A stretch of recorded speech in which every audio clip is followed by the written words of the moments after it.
யாரும் உன்னை புரிஞ்சுக்க வேண்டிய எந்த அவசியம் இல்லை. உன்னை நம்பாதவங்கிட்ட போய் அதை புரிய வைக்கிறது உன் வேலையும் இல்லை. பிரச்சனை எவ்வளவு பெருசா இருந்தாலும் பிரச்சனை இல்லை, உன் கவனம் முழுதும் உன்மேல் மட்டும் இருக்கும்போது. கோபம் வரும்போது நிதானத்தை இழந்து நீ அசிங்கமா பேசிடாத. அப்புறம் நீ பேசினதுதான் பெருசா தெரியுமே தவிர நியாயம் தெரியாமலே போய்விடும். உனக்கான பாதை சரியாக இருந்தால் மற்றவர்கள் பேசுவதை பற்றி எதையும் நினைக்காதே. அவர்களுக்கு நீ பதில் சொல்ல வேண்டும் என்ற தேவை இருந்தால் அதை உன் வெற்றி பார்த்து கொள்ளும்.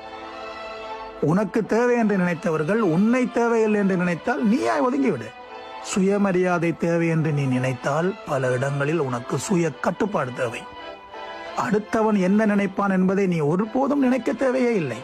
ஏனென்றால் உன் முன்னேற்றத்திற்காக அவன் உழைக்கப் போவதும் இல்லை, உன் ஏமாற்றத்திற்கு அவன் வருந்த போவதும் இல்லை. உன் மதிப்பு என்னவென்று புரிய வைக்க வேண்டும் என்றால் அதற்கு நீ அவர்களை போக விட்டுவிடு. ஏனென்றால் உன் மதிப்பு என்னவென்று நீயே விளக்கம் கொடுக்க வேண்டிய சூழ்நிலை இருக்கக்கூடாது. சின்ன விஷயம் ஏதும் உன்னை பாதிக்கிறதுக்கு நீ அனுமதிக்காத. ஏன்னா உன்னால எதுவுமே பெருசா சாதிக்க முடியாம போயிடும். உன்னிடமிருந்து ஏதாவது ஒன்று ஒருத்தருக்கு ஈஸியா கிடைக்குதுன்னா உன் மதிப்பும் தெரியாது, அது கிடைச்சதுல மதிப்பும் தெரியாது. சத்தம் போட்டு பெருசா கத்தி வாதிட்டா நியாயமாயிடாது, பொறுமையாயிரு. அவங்க அளவுக்கு நீயே இறங்கி போய் பேசிட்டேன்னா அதுவே உனக்கு பலவீனமாகி போயிடும்.